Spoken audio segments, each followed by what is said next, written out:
So would you say that what is possessing the "We Are Legion" scene with Jesus is the consequence of the evil, unclean spirits of the Nephilim?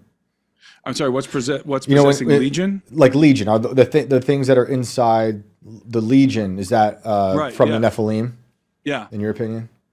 definitely. Now, and specifically, actually, it's you cannot understand that story and it's the impact of that story, the implication of that story without having First Enoch in view, because Right. Jesus is in the land of Gadara. He disembarks from the boat. He's in the land of Gadara, and he's approached by, depending on which gospel you're reading, either one guy or two guys that are inhabited by this legion of demons. And in fact, they call themselves Legion because we are many. And they come and they throw themselves at Jesus' feet. And they say to him, "We know who you are, you Son of God. Why have you come to torment us before the time?" Mm-hmm. And what in the world are they talking about? What time are they talking? What's the time? That, well, if you go back to First Enoch, to the story I just referenced, as God is pronouncing this terrible curse over the spirits of the Nephilim, the souls of the Nephilim that would persist in the world as disembodied vagabond wraiths, he says that they would persist in this condition until the age is wholly consummated, until the judgment at the end of the age. And so there's something that's going to happen at the end of the age that's prophesied in the book of Enoch, and then it's prophesied in the oracles of Enoch and in the oracles of the prophets in the Old Testament.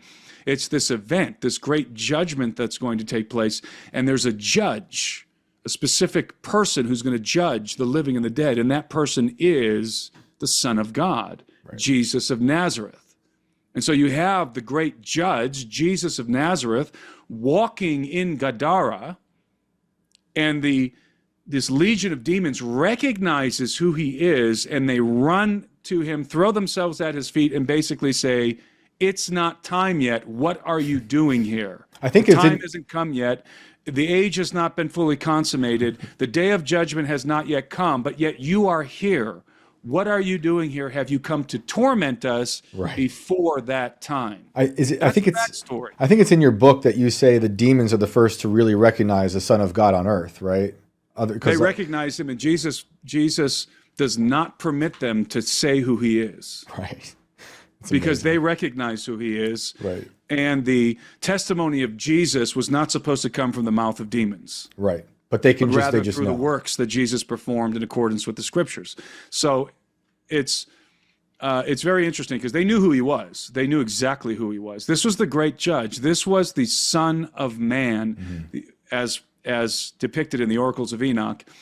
This is the Son of Man, not a Son of Man, the Son of Man, the great judge who would judge the living and the dead, and ultimately vanquish all of the powers of darkness that were still freely roaming the earth. And it's incredible. I mean, if you don't have that backstory in view, you can't truly understand, again, as I said earlier, the implications of what are going on in the Gadarean demoniac. And it's also important to back up and recognize that from this perspective, within Hebrew cosmology, these demons have one desire, and that is to inhabit flesh and inflict on that flesh all of their anger and all of their resentment and toward mankind. And that's why people who are demon-possessed often are not only ravenous, are not only foaming from the mouth and demonic in every way, they also inflict injury on the body of the host. Mm. And so that's the demon-specific thing that we call a demon from it within the context of Hebrew cosmology. And if you're going to then go out into the world and label this, that, or other as a demon within the context of the Bible, then you only get to do so using this very narrow understanding of what a demon is. Right. You don't get to go out there and plaster everything with the word demon because it doesn't make any sense. It's not accurate, and you're never going to develop a more you're never going to develop a deeper understanding of phenomena that happens if that's the way you approach everything. And that's my problem when people say, well, aren't aliens just demons? Right. And because the answer is no. And again, you have to consider, the Gadarene demoniac, he was so stark raving mad, and he was inhumanly powerful that they would chain him up. The villagers would chain him up in the tombs to try and control him. And he would howl all night in the tombs, and he would break the chains. He could not be restrained. So he wandered around like a vagabond, wandered around the countryside in this insane state of mind with his inhuman power, being inhabited by all these demons. So people who are inhabited by demons are not calm and collected. Right. Yeah. Their disposition is, as I said, it's feral. Yeah. They're feral. They're not walking around all calm and collected. And specifically, whenever people ask me, isn't an alien a demon, or aren't aliens demons, they're usually envisioning in their minds the gray alien, the little 3.5 foot, 4 foot tall, gray alien with the large bulbous head, almond-shaped black eyes. That's what they're thinking. Aren't those just demons? Well, I always try and get people to think logically about this. You compare the Gadarene demoniac with a gray alien. If you know anything about gray aliens, if you've ever done that kind of research and read especially the abduction material, you will understand that these are very dispassionate, calm, scientific, unemotional creatures. Yeah.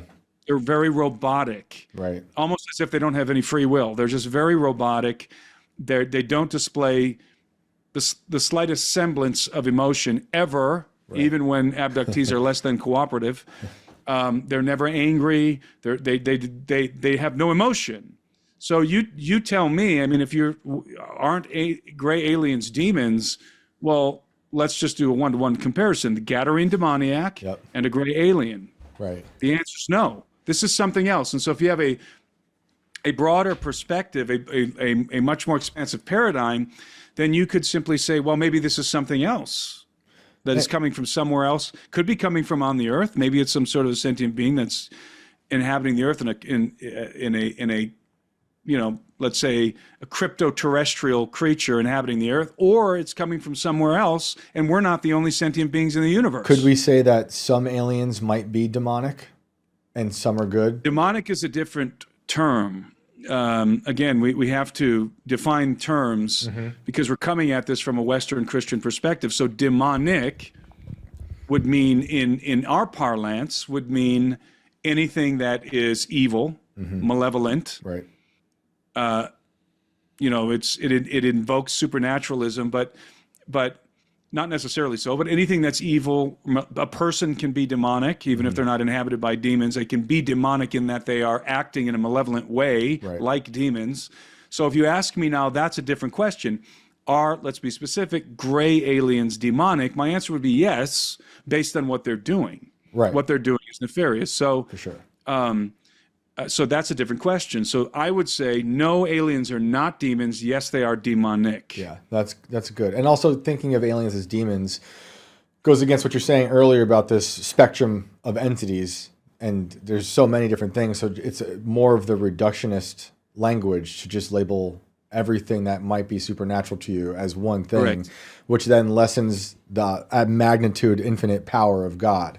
So that's a good point. So then, and much more interesting possibilities as well. oh yeah, many, many more. While I was reading your book, you're talking about early Earth being destroyed. I guess this would be pre-Adam, formless chaos, and I'm thinking of Greek mythology that has very similar language. How do you square those old stories? People always say, oh, that's the Bible's based on this. How do you square that timeline of stories and myth with what's in the Bible and what's in these other stories? It's it's irrelevant to me. Yeah. It doesn't matter to me which came first, the Babylonian epic or the Bible, or the Sumerian epic or Sumerian flood epic and the Bible. Irrelevant, because all that I want to know is the story true? And if the story is true, then they're both drawing on they could both be drawing on the same story. Yep. And this story would be coming from, if the story is true, and I believe it is, and I'm referencing the flood narrative in the Bible, if the story is true, then the origins of the story aren't Sumer, they're not Acadia, they're not Babylon, they're not ancient Egypt, they're antediluvian. The origin would be antediluvian. And let's go further. If the book of Enoch, if any portion of the book of Enoch is true, and by the way, I believe that the earliest portions of the book of Enoch are reliable, namely the book of the Watchers and the book of Parables. The latter portions of First Enoch are written after Christ and are less reliable and are the product probably of Merkaba chariot mysticism. So for those who are wondering about the book of Enoch. So if the narrative of Enoch is true, if the Noahic flood story is true from the Bible, and the Sumerians and the ancient Egyptians are keeping similar flood myths, that tells me that rather than say, oh, the Bible's just based on those, no, they're all drawing from the same original story. Right. It's antediluvian. It predates all of them. The question is, which account is more faithful to the story? And that depends on how you view this. If, and this kind of, I mean, this, I don't know how I would condense what I'm about to say here without going on and on and on. But if the biblical narrative is true, and again, I believe it is, if the biblical narrative is true and more true than the Sumerian flood myth, there would be a reason for that, and the Bible gives you the answer for the reason for that. Because after the flood, of course, you have Noah and his sons. They're repopulating the earth, or at least that region of the earth. They are, by the way, according to the Bible, Noah and his sons, his three sons, are the origin of all of those early Mesopotamian civilizations. So who came first, Noah or the Sumerians? Noah came first. Right.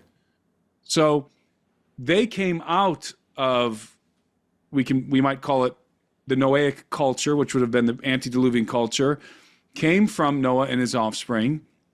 And Noah might have been certainly would have been relaying these stories. Maybe he had it in written form. Maybe he even had First Enoch in his hands. It would have been called something else. But maybe he would have had a manuscript written by his ancestor Enoch in his hands that he preserved from the flood. And that story would have been faithfully committed to his offspring until rebellion happens. And that rebellion is evident in the narrative after the flood. What do we get? Babel? The Tower of Babel. Yeah. We get the Tower of Babel. We get a rebellion that happens. And we know it's a rebellion because it's in direct contradiction. God tells them to disperse, to fill the earth, to repopulate the earth after the flood. And what do? They come together in direct defiance of God, and they decide they're going to build a city in the midst of which will be this tower. The city is called Babel, the gate of the gods, and the tower is called the Tower of Babel. And this is an act of insurrection against God. So suddenly we have a rebellion formulating in the plains of Shinar in Mesopotamia that is in direct defiance of the God of Noah. And so if you have these flood myths, if you have a historical accounting coming through Noah, that story is going to get bastardized by the rebels. Right. It's going to change the characters. It's going to take the story of this cataclysm that nobody's going to forget about, and it's going to change it, modify it in such a way that it makes God the enemy, or it appeals to a new religious system. Right. So there's a very easy explanation for this. So that's why I say it's irrelevant if the Sumerian flood myth came first or if the Egyptian flood myth came first. Obviously, Sumerian and Akkadian and the Mesopotamian culture at large came before Hebrew culture. There's no disputing that. Abraham himself was from Mesopotamia. Hebrew culture, to some extent, is Mesopotamian. So obviously, you're going to have a lot of the same you're going to have similar features in the stories and in all of that, and also you're going to have a there's a, in regard to a counter narrative against the one that was the result of the Babel incident, you would have a polemic against that, trying to return people to the original story from Noah. That was certainly, as I said, perpetuated through Noah, and that would be, in this worldview, that would be the Hebrew narrative correcting the record. Right. So that is a very that is certainly within the realm of possibility, and I think it's an aspect that a lot of people they don't think about. They don't consider this scenario. They just say, which one's older? Yeah. If the Sumerian flood myth is older, that means the Bible was just a plagiarization of the Sumerian flood myth. That's a very low resolution analysis right there. Oh, yeah. Very, very low resolution. You hear analysis. it a lot from people who just want to cheaply subvert the narrative of the Bible by thinking that they can do that. But the way you're saying it almost gives all these stories give more credence to the story, like the flood story.